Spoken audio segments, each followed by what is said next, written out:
Hello, everyone, and welcome to the very first episode of the Star Wars Holocron podcast. I am your host, Josh. You can find me on Twitter at HolocronJosh and, of course, at SW_Holocron. I am one of the co-founders and editors of Star Wars Holocron, so if you follow our account, that's been me since way back when, 2017, so it's been a while now. I speak for all of us who run the page and the site, if you follow the site as well, when we say we really enjoy doing this stuff. We really enjoy sharing our love for Star Wars and our positivity for Star Wars. And this is something that we've been thinking about doing for a long time, a podcast and always just a question of when we're going to jump in. So we felt that now was a really great time with Ahsoka coming out pretty soon, and of course with Indiana Jones coming out this week. So we're going to get into all that in this episode. All right, and without further ado, let's get into it. So the first subject we're going to talk about today is Ahsoka. Ahsoka comes out in August, so it's not that far away now, just later this summer. It feels like yesterday that The Mandalorian Season 3 ended, but I guess that's kind of the nature of this Mandoverse, as some fans are dubbing it, of so many shows and so many episodes, and I'm really excited for Ahsoka. I think it'll be interesting. Rosario Dawson, I thought, did a really good job in Mandalorian Season 2, and then heading on over with the Book of Boba Fett. I was a little surprised that she didn't appear in The Mandalorian Season 3, but then again, it makes sense. If she has her own show coming up, better to maybe save her until then. I'm really excited for this show. I think it'll be really good. Dave Filoni is I think has grown a lot as a creator over the past few years, and I think that he's really branched out into these different territories. He's definitely gone outside of his comfort zone probably being animation, but I think he's just shown how good of a filmmaker he is, that he can do that. I think the way in which he understands Star Wars makes him such a big hit with the fans, myself included, which I think is really important and really special. He feels very in tune with the fans, and he definitely understands this series, and I think he understands the core of what Star Wars is. So I think we'll get a lot of that in Ahsoka. So if you're as excited about it as we are, you might want to stay tuned to our Twitter account this weekend for perhaps a special look at Ahsoka. There are reports suggesting that there will be a trailer for Ahsoka this weekend, perhaps a final trailer. This weekend is the 2023 Essence Festival of Culture, which Disney tweeted about on June 26th, saying that they return to the 2023 Essence Fest to showcase upcoming films and series to celebrate the power of joy through one-of-a-kind panels, specific and special performances, magical characters, and exclusive screenings. So that will obviously be really exciting. Ahsoka is one of those shows that is expected to be covered here. So again, we might get a trailer. Again, it feels like just yesterday that we got a look at Ahsoka at Star Wars Celebration in London. Having been in attendance for that, what an incredible moment, especially during the Ahsoka panel when they showed the extended footage.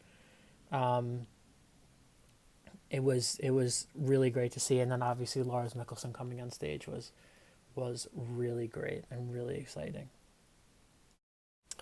So in regards to what might be shown this weekend, pure speculation here. I'm guessing that they're going to show the first official look at Thrawn. Obviously, fans in attendance at Star Wars Celebration got to see that first look at Thrawn in the trailer that was shown only to attendees. I'm guessing that they're going to show his face in this trailer just to get people excited and give a little bit more background into this villain. For general audiences as well, he's a very unique Star Wars villain. So if people haven't watched Star Wars Rebels, if they haven't read any of the Legends books or any of the canon books now, he's very unique looking. He's kind of Darth Maul-ish in a way. I think he can kind of grab people's attention in a really interesting and exciting way. So I expect them to play off that in the marketing campaign. So again, if there is a trailer or some sort of footage this weekend, I'd expect that Lars Mikkelsen in the blue makeup, red eye contacts, I expect that he'll be shown. In regards to Ahsoka, the other thing that I wanted to cover, a few predictions. We're going to have a video up on our YouTube page pretty soon about this. Kind of, again, pure speculation, don't know anything. However, we are really excited about Hayden Christensen coming back for Ahsoka. He is, a Star Wars legend, obviously, and coming back last year for Obi-Wan Kenobi.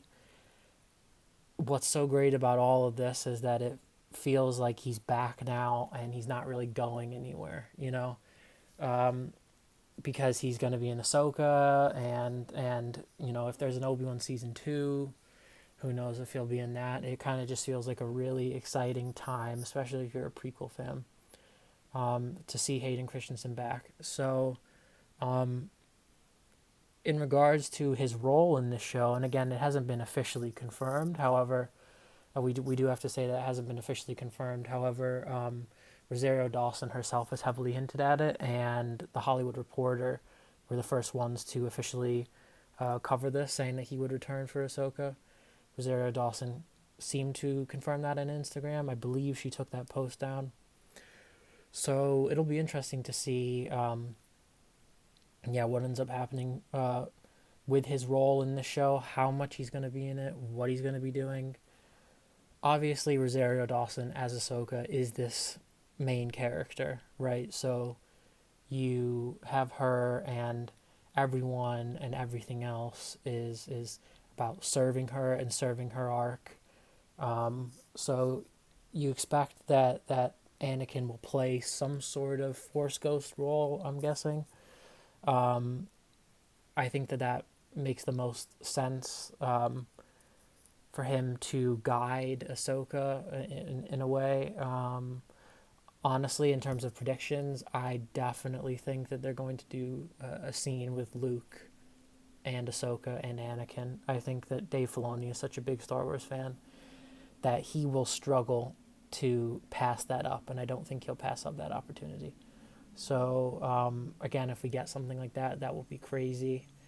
Another thing that I think we might be getting, again, pure speculation, in regards to these this upcoming show, I think, are some Clone Wars flashbacks. A lot of people thought we were going to get Clone Wars flashbacks in Obi-Wan Kenobi, right?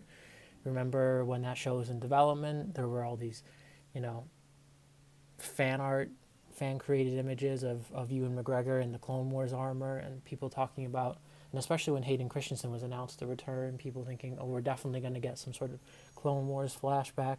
It didn't end up happening, right? It didn't really fit in with the story. There was really no need for them to flash back in that way and show that. However, with Dave Filoni essentially being the creator or co-creator of the Clone Wars, being so involved heavily with the creative direction of that show, I myself, again, I don't think he will pass up that opportunity to show some Clone Wars flashbacks to recreate like an iconic image of Obi-Wan, Anakin, and Ahsoka in their armor all together during the Clone Wars. And I think the most interesting thing about that would be, how does that work into the story? How does that relate back to Ahsoka in the present day? And I think there are a few options with that, just insofar as Ahsoka, reminiscing about the past. Obviously, she would, right? Especially with Anakin being there and guiding her. But also thinking about these mentors that she had in the past, and now they're gone, right? Anakin has passed on, Obi-Wan has passed on, Yoda has passed on. She's now dealing with Anakin's son and Anakin's daughter, and Ahsoka herself is still around. So I think that, in her position, it would be natural to sort of think about these things and everything like that. So I'm guessing that it will play some role in her arc, and I think that Dave Filoni is a really good writer. Confirmed to be writing every episode of the 8 episode season. So yeah, I think that he will certainly include something like that. Would again be my guess. I'm also hoping that this season of Ahsoka will be the first of many seasons of Ahsoka. I think it will be. I think there's still a lot of story with this character. And then I also hope that this can improve from The Mandalorian season 3, which I thought was a really good season of Star Wars television. It felt very much in the vein of Clone Wars and Rebels in terms of focusing on some of these one-off stories and everything like that, and especially with Bo-Katan's presence. If you want to hear more about Bo-Katan's presence in Mandalorian Season 3, go to our YouTube page or our website. Check out our interview, an exclusive interview with Katie Sackhoff. In that, she revealed a lot of really interesting tidbits, so I'd really recommend going ahead and doing that. But yeah, I hope that Ahsoka can be even better than that. I think that Ahsoka might. I think it might top that. Again, we haven't seen too much, but I just think the idea of Ahsoka hunting for Thrawn and trying to rescue Ezra is so interesting and really appeals to me as a fan. There's something so personal and something so unique about the story, about searching for Ezra. Where is he? What is he up to? Is he scarred? How has he changed in these years since he disappeared? So I'm really excited to see all that. And then who knows, once Ezra comes back, right? We're all guessing that he comes back. If he comes back and he's still a Jedi, who knows what'll happen in the future, if we'll get some sort of Ezra show or something like that. I wouldn't rule it out. I think that's a really exciting prospect. But just for right now, focusing on Ahsoka, I'm really excited to see how these characters are transferred into live action, because I think they did a really good job with Ahsoka and Bo-Katan. Those are two characters that originated from the Clone Wars, went on to appear in Rebels, and then now they're in Disney Plus live action shows, and I think they've done a really good job of all of that, of making sure that they are in a good spot. They still very much feel like the character. There's such an overlap, I think, in terms of there's a resemblance between the animated Ashley Eckstein version of the character versus Rosario Dawson. And I think that that's exactly, especially as a Star Wars fan, what you want to see. You want to see these characters still feel like themselves. You don't want there to be a bedding in period or needing to work it out in your head. Does this feel like the same character? I think that Dave Filoni and Jon Favreau have done such a good job with that so far, and with Sabine and Ezra and Zeb, who was in The Mandalorian season 3 briefly. I think that they're gonna continue to do that trend. Absolutely.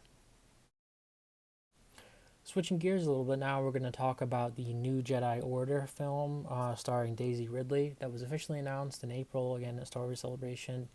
Daisy Ridley came on stage to announce her reintroduction into this franchise. And this movie is said to be set 15 years after the events of Rise of Skywalker. It will find Daisy Ridley's Rey Skywalker trying to rebuild the Jedi Order. Kathleen Kennedy, the Lucasfilm president, described the Jedi Order as in disarray at this time. So presumably Rey is finding it a bit difficult to rebuild and get going again after so many years of hardship for the Jedi, who essentially haven't really recovered ever from the events of Order 66. Luke was only able to establish a Jedi temple for a number of years before that went down the drain, shall we say. So Disney's release calendar did shake up a little bit. So looking at this release calendar right now, there are two Star Wars movies dated for 2026. One is in May, and the other is in December. Um, if they stick to these dates, I'm guessing that Daisy Ridley's Star Wars movie will be the one that debuts in May, simply because it appears to be the one furthest along in development. It's said to start shooting in April of next year, is the current word going around. The script, which was originally co-written by Damon Lindelof, has now been passed to Stephen Knight. Unclear exactly what is happening to that with the current writer's strike that's going on, but if and when that's resolved, writing will most likely resume, and they will get going on production of that movie. As a massive sequel trilogy fan, I am extremely excited for this movie. I think that there's the sequel trilogy in that era of Star Wars has so much potential content, so many different storylines that can be told. I think The Mandalorian and those era shows, and Ahsoka, going back to that a little bit, is tapping into that. Insofar as the different, you know, showing the New Republic, and you hear the Resistance music and everything like that. And I think that they're definitely building towards that. And I think there are also a lot of stories closer to the sequel trilogy as well that can be told, and after the sequel trilogy. One of the concepts that J.J. Abrams and Rian Johnson and everyone who was involved with the creation of the sequel trilogy played with is this idea that evil changes forms, that evil might be defeated in some way, but it might come back as well. Obviously, Maz Kanata was the one who was saying, in Force Awakens, telling Rey that, she's seen many forms of evil from the Empire and the Sith and now the First Order. So I find that to be really interesting, and just like a really great setup for a potential new movie starring Rey is that the Sith are gone. She's defeated her grandfather. That does not mean that there are no evil people left in the galaxy. There obviously will be. In regards to who the villains would be, though, that's something that's really intrigued me since they announced this project, and since it's been rumored for a while. If they're going to have a non-Force user, or if they're going to have a Force user, my guess is they won't bring back the Sith again. I think that the Sith died with Palpatine. I think that makes sense that they leave it there. But that doesn't mean that they can't bring back another dark side Force user, which I think seems to be the right move. Kind of what they were doing with Kylo Ren in The Force Awakens, right, where he wasn't a Sith Lord. Kylo Ren is not a Sith Lord, neither is Snoke, but they are dark side Force users who pose a threat. So you don't need to be a Sith Lord to have that sort of danger that you're posing to the Jedi in the galaxy. So I think they might be doing something like that. It's interesting because I think that this new movie, whether it's just an isolated movie or whether they plan on doing another trilogy, whatever it ends up being, I think that they have an interesting dynamic now in terms of the world, and it's a world that will mimic that of the prequels a little bit, right? Where the Empire is not in charge, the First Order are not in charge. The Republic will be in charge, just as they were during the prequels. Republic then, New Republic now. So that leads to a change in the power dynamic. It won't be, as much of a First Order, stormtroopers everywhere dynamic. It'll be something perhaps a little bit more nuanced.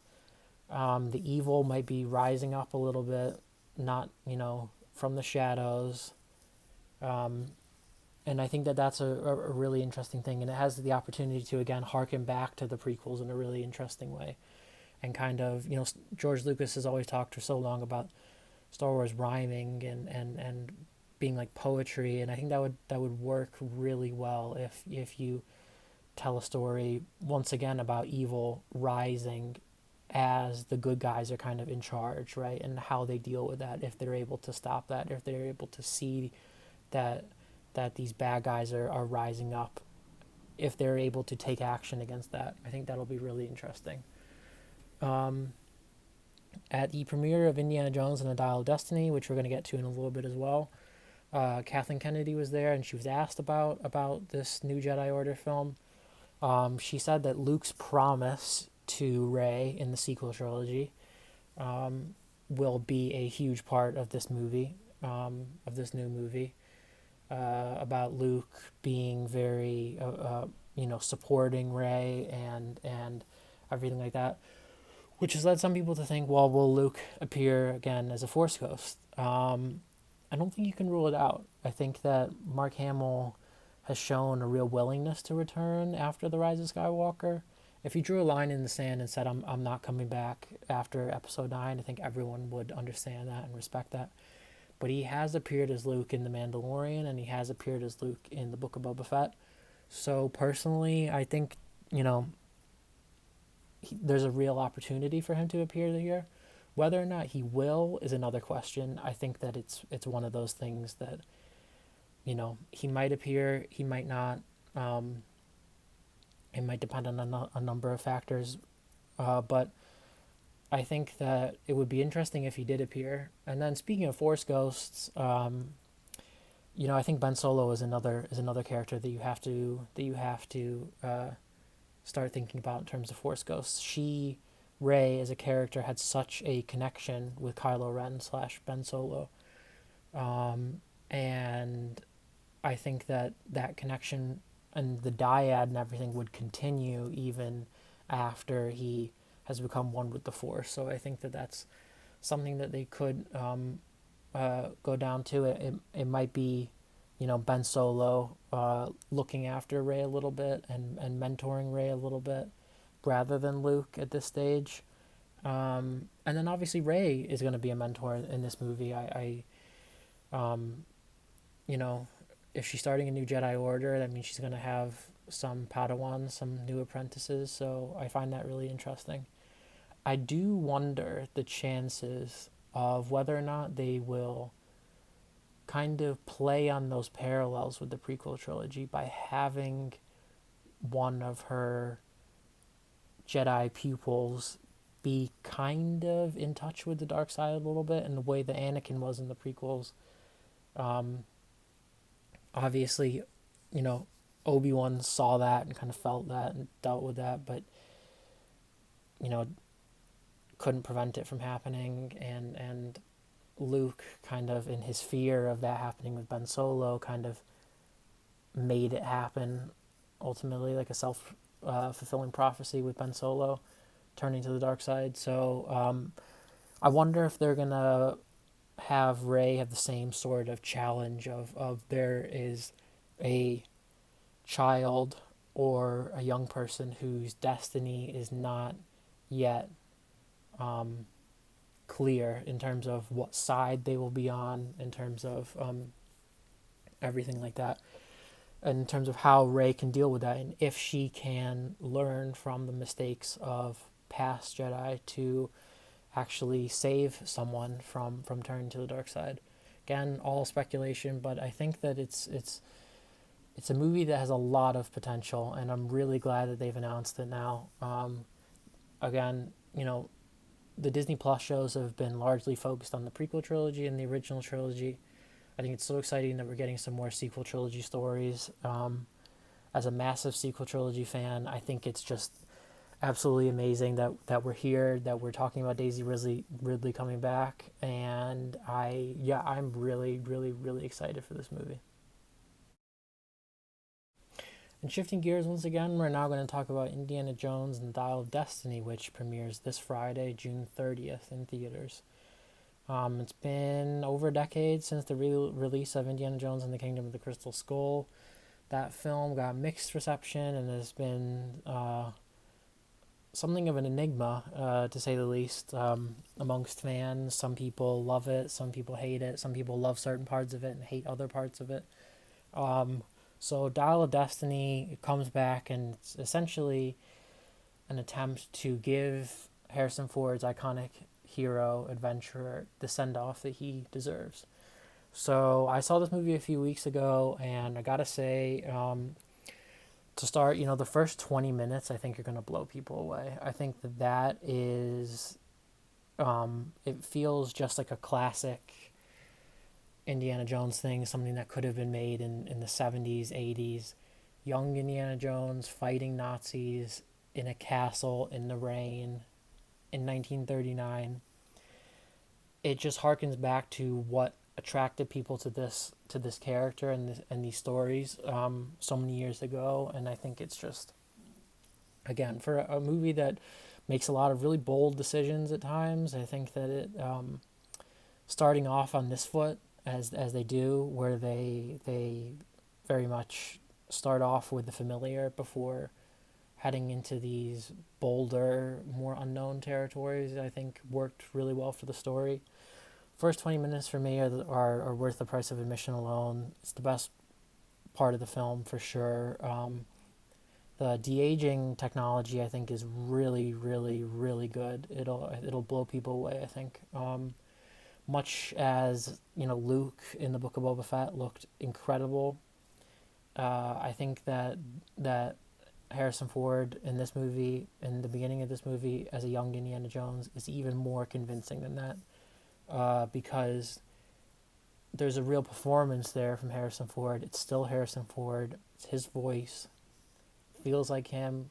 The mannerisms are him because it is him, but it's him from 45 years ago essentially, and he looks really, really, really great, and it feels like a very authentic performance again because it is him. I definitely don't think this is one of those things, for any fans of superhero movies who are listening to this. The Flash made a lot of waves with people in regards to bringing back some iconic characters and performers who played those characters. This is nothing like that. This is Harrison Ford, still Harrison Ford, and going from there. So I think that's really exciting. More broadly, I think this is definitely a worthy entry in the franchise. If you want to go ahead and read our complete ranking of all 5 Indiana Jones movies, just head to our website at theholophiles.com, and you'll be able to see where we rank Indiana Jones and the Dial of Destiny and what we think is the best Indiana Jones movie.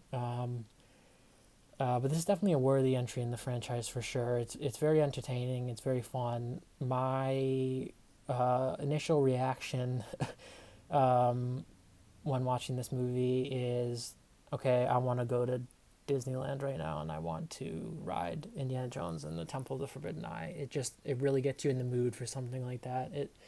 It really gets you in the mood to do something immersive with this franchise. So I think that it's Lucasfilm for me. I think Star Wars appeals to me so much. Indiana Jones appeals to me so much. Lucasfilm and Disney, they tell such personal, unique stories that, again, just really appeal to me. And I think they appeal to a lot of people, which is why the Star Wars has continued after so many years. And that's why they're making another Indiana Jones movie, because it really is. They really are really clever and an incredible studio. And you can feel that again here. One thing I was kind of disappointed at in this movie, though, is that they didn't give Indiana Jones a ton to do. Don't get me wrong, he's in it a lot. He's in it just as much as you would think.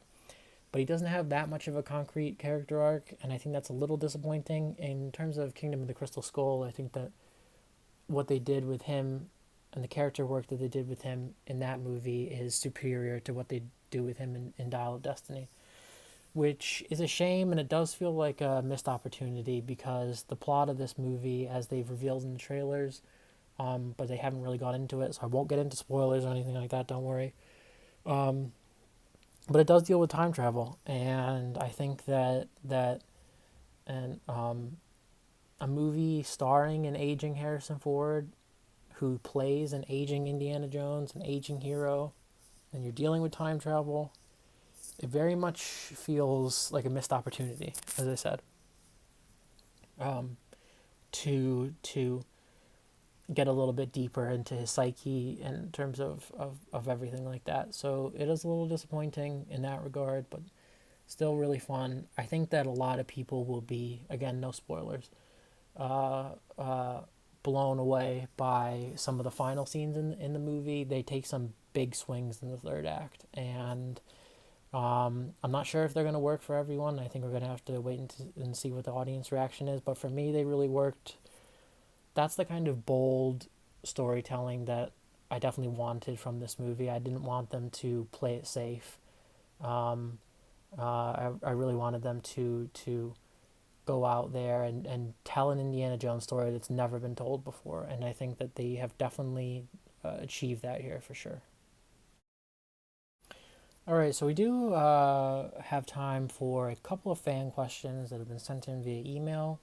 You can go ahead and email us at the link in our bio on our Twitter account, or heading to our website and finding our contact information on there.